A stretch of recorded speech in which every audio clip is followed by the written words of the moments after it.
आज बिहार में 26वां पूर्वी क्षेत्रीय परिषद की बैठक होगी, जिसमें 4 राज्य के मुख्यमंत्री शामिल होंगे, जिसकी अध्यक्षता देश के गृह मंत्री अमित शाह करेंगे।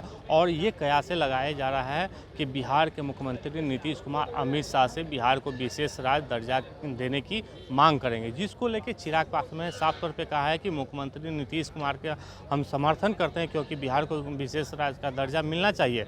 लेकिन मुख्यमंत्री को केंद्र सरकार को ये भी बताना चाहिए कि हम 19 साल में क्या क्या काम नहीं किए हैं और क्या विफलताएं रही है, जिसके कारण हमें विशेष राज्य दर्जा का मांग पूरा किया जाए। क्या कुछ कर रहे हैं चिराग पासवान, हम आपको सुना रहे हैं। 19 सालों में मुख्यमंत्री नीतीश कुमार जी की नीतियों में क्या क्या कमियां रही, अपनी विफलताओं का ब्यौरा वो केंद्र सरकार के समक्ष रखें और ये ब्यौरा रखते हुए वो इस बात की मांग करें कि बिहार को विशेष राज्य का दर्जा मिलना चाहिए। भाई देखिए, हम लोग पूर्णतः इस बात के समर्थन में है कि बिहार को विशेष राज्य का दर्जा मिलना चाहिए, पर जब हम या मुख्यमंत्री नीतीश कुमार जी विशेष राज्य के दर्जे की मांग करते हैं तो उनको इस बात को भी स्वीकारना होगा कि 19 साल में मुख्यमंत्री नीतीश कुमार जी की नीतियां बिहार की अर्थव्यवस्था को, बिहार के इंफ्रास्ट्रक्चर को, बिहार में पर कैपिटा इनकम को बढ़ाने में नाकाम रही हैं। यही कारण है कि बिहार में आज भी आज़ादी के 75 साल के बाद भी बिहार को एक विशेष राज्य के दर्जे की मांग करने की ज़रूरत पड़ रही है। और हकीकत है, बिहार का विकास मुख्यमंत्री जी की नीतियों से नहीं होगा। विशेष राज्य का दर्जा जब तक नहीं मिलता और उस दर्जे में भी साथ में जब तक सेंटर की मॉनिटरिंग नहीं होगी, तब तक बिहार का विकास नहीं हो सकता। बिहार एक ऐसा राज्य है जहां पे केंद्र सरकार की योजनाओं की आई हुई राशि तक भ्रष्टाचार की देन चढ़ जाती है। विभिन्न केंद्र सरकार की योजनाओं में जो राशि केंद्र सरकार बिहार को भिजवाती है, वो तक भ्रष्टाचार की देन चढ़ जाती है। तो ऐसे में जब विशेष राज्य के दर्जे की बात की जाती है तो इस बात को भी सुनिश्चित किया जाना चाहिए कि केंद्र सरकार की मॉनिटरिंग के माध्यम से ही इस विशेष राज्य के दर्जे की राशि या जितनी इसमें सहूलियतें हैं, सुविधाएं हैं, उसका इस्तेमाल या पूर्ण रूपेण उसका इस्तेमाल तभी हो पाएगा जब साथ में केंद्र सरकार इसकी मॉनिटरिंग भी करेगी। नीतीश कुमार बनारस जा रहे हैं रैली करने, कैसे देखते हैं लगातार वो चुनावी बिहार में उनको कोई सुनता नहीं है। हाँ, बनारस जाएंगे रैली करने। भाई जो मुख्यमंत्री बिहार की जनता को बिहार की जनता ने जिनको अस्वीकार कर दिया हो, वो सोचते हैं कि दूसरे राज्य की जनता उनको सुनना चाहेगी। और अगर वो बनारस जाएंगे, मुझे बताएं ना क्या लेकर जाएंगे। वो बनारस पूर्वांचल में ही है, बिहार और बनारस कोई बहुत दूर दूर तो है नहीं। क्या बनारस के लोग नहीं जानते कि मुख्यमंत्री नीतीश कुमार जी ने बिहार में क्या किया है? हकीकत है, आप जाकर देख लीजिए बनारस को। अभी कुछ दिन पहले हम गए हुए थे बनारस में, पार्टी का भी एक कार्यक्रम था और वहाँ पर हम दर्शन के लिए भी गए थे, काशी विश्वनाथ। आप बनारस को जाकर देख लीजिए। प्रधानमंत्री की लोकसभा है, सिर्फ इस नाते ही नहीं, पर जिस तरीके से उस क्षेत्र का विकास हुआ है, वहाँ के आप मंदिर को ही देख लीजिए। मुझे एक उदाहरण के तौर पर बिहार का कोई एक ऐसा मंदिर बता दें। काशी विश्वनाथ का जिस तरीके से विकास किया गया, क्या बिहार में किसी ऐसे मंदिर का विकास किया गया? और मैं सिर्फ आस्था से जोड़ के इसको नहीं बोल रहा, रेवेन्यू जनरेशन भी होता है भाई इससे, बिहार की अर्थव्यवस्था इससे बेहतर होती है। तो जब ये बनारस जाएंगे, मुझे बताएं ना बिहार का कौन सा मॉडल लेकर जाएंगे?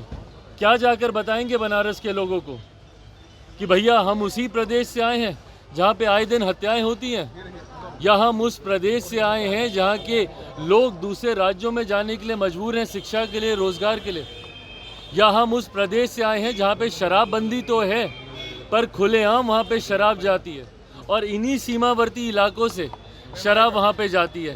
क्या बताएंगे मुख्यमंत्री वहाँ पर जाकर? देखिए, प्रधानमंत्री के सामने जाकर उनको सिर्फ चुनौती देना, उसके पीछे आपके पास शब्द भी तो होने चाहिए, आपके पास भी तो उदाहरण होने चाहिए। जब पहली बार हमारे प्रधानमंत्री गुजरात से जब देश के प्रधानमंत्री बनने की दावेदारी लेकर आए थे, तो वो एक गुजरात मॉडल लेकर आए थे। मेरे मुख्यमंत्री बताएं उनके पास क्या मॉडल है। सिर्फ वहाँ पर जाकर उनके सामने अपनी बेइज्जती कराना ये उचित नहीं है ना। बिहार मॉडल की बात कर रही है। कांग्रेस के सांसद के घर 300 करोड़ की ईडी ने छापेमारी हुई है, कैसे देखते हैं? भाई हम इसमें क्या देखेंगे, बताएं यहाँ पे बिहार कांग्रेस के लोग, ये लोग जो बहुत विकास की बातें करते हैं, ईमानदारी की बातें करते हैं, हाथ कंगन को आरसी किया, ये तो सामने सामने की बात है ना, इसको तो झुटलाया नहीं जा सकता। ये लोग जो बोलते हैं कि इन लोगों के पास तो कोई काम ही नहीं है, विपक्ष के नेताओं के घरों पर छापे मारना, ईडी की रेड देना, सीबीआई के छापे करवाना, बट भाई जहाँ पे छापे हो रहे हैं वहाँ पे इस तरीके की तस्वीरें भी तो सामने आ रही हैं, जहाँ पे अलमारियाँ नकदी से भरी पड़ी हैं, जिसको संभवतः गिनने में दिनों लग गए हैं। अभी तक भी इसकी काउंटिंग चली रही है। आखिरी जानकारी जो मिली थी 290 करोड़ के आसपास की नकदी बरामद हुई थी और अभी भी कई बैग्स बाकी हैं। तो ऐसे में बताएं कांग्रेस के नेताओं को इन बातों का जवाब देना ज़रूरी है। ये लोग जो बात बात पे विक्टिम कार्ड खेलते हैं कि हम ही लोगों के साथ ऐसा, हम ही लोगों के साथ ऐसा, भाई इसीलिए क्योंकि ये तस्वीरें सामने आ रही हैं। बताएं कांग्रेस के नेता कि भाई ये तस्वीरों को क्या वो झुटला सकते हैं। जवाब कांग्रेस के नेताओं को देना होगा और बिहार कांग्रेस को इस बात का भी जवाब देना होगा कि जब नए मुख्यमंत्री जो इनके तेलंगाना के बने हैं और वो बिहारियों के डीएनए पे सवाल उठाते हैं, इन तमाम बातों का जवाब देना बिहार कांग्रेस, क्या वो इनको स्वीकार करती है?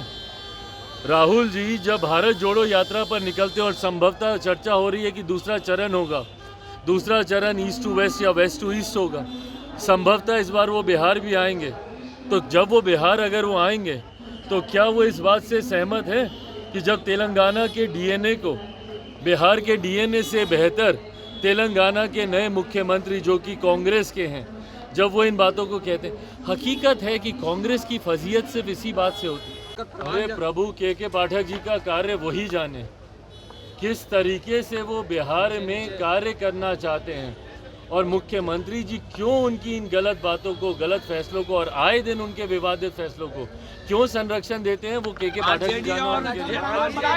जी के कई नेता है, कांग्रेस के कई नेता है जो के पाठक के विरोध कर रहे हैं, कहीं इस्तीफे की मांग करेंगे, फिर भी मुख्यमंत्री जी कोई संज्ञान नहीं ले रहे। तो भाई मुख्यमंत्री बताए ना कि क्यों इनके इतने दुलारू हैं ये, जब उनका विरोध बिहार की जनता तक करती है, उनकी नीतियों को लागू करने के बाद जब वापस लेना पड़ता है, विवाद होते हैं, उसके बाद भी मुख्यमंत्री क्यों उनका संरक्षण कर रहे हैं? हाँ सर, हाल के दिनों में लालू प्रसाद यादव तिरुवनंतपुरम बालाजी गए थे और भाई वो व्यक्तिगत अपने कार्यक्रम से गए और मुख्यमंत्री नीतीश कुमार भी रात में गायत्री या महायज्ञ में शामिल हुए हैं और इसी दल के लोग सनातन को कभी गाली दिया करते थे। भाई सवाल तो हम लोग का यही उठता है ना, सनातन को गाली ही नहीं दिया करते थे। सनातन धर्म को जब समाप्त करने की बात होती है तो उस पर ये लोग खामोश रहते हैं। तथाकथित जो इंडिया अलायंस है उसमें एक बार इसके विरोध में वो लोग बात करना ज़रूरी नहीं समझते। सनातन को गाली दी जाएगी, उस गठबंधन में ये लोग रहेंगे, पर उसके बाद इसी धर्म का पालन ये लोग अपने व्यक्तिगत कार्यों के लिए या अपनी और मनोकामनाओं को पूरा करने के लिए करेंगे, तो ये दोहरी रणनीति सही नहीं ना। तो आपने सुना कि चिराग पासवान ने कहा है कि हम मुख्यमंत्री का समर्थन करते हैं, बिहार को विशेष राज्य दर्जा की मांग को पूरा किया जाए, लेकिन मुख्यमंत्री को ये भी बताना चाहिए कि हम 19 साल में क्या क्या विफल हुए हैं और किस में सफलता हुए हैं, जिसको लेके केंद्र सरकार से वो विशेष राज्य दर्जे का मांग कर सकते हैं। और साथ ही साथ चिराग पासवान ने ये भी कहा है कि जो मुख्यमंत्री बनारस जाके चुनावी रैली को संबोधित करेंगे तो मुख्यमंत्री किस चेहरा को लेके जाएंगे वहाँ पर कि हम वहाँ पर भाषण देंगे। लेकिन हमारे जो प्रधानमंत्री हैं नरेंद्र मोदी, वो गुजरात मॉडल लेके देश के प्रधानमंत्री बने, लेकिन बिहार के मुख्यमंत्री क्या कहेंगे, क्योंकि यहाँ पर जो शराबबंदी की नीति है वो काफ़ी फेल है। तो क्या कुछ कह रहे थे चिराग पासवान, आप तो सुना, और साथ ही ये भी कहें कि जो कांग्रेस के सांसद हैं उनका जो छापेमारी हुई है, जो 300 करोड़ का जो रुपया मिला है वो कहाँ से आया है, इसका जवाब कांग्रेस के नेताओं को देना चाहिए। आलोक कुमार, 10 न्यूज़, पटना।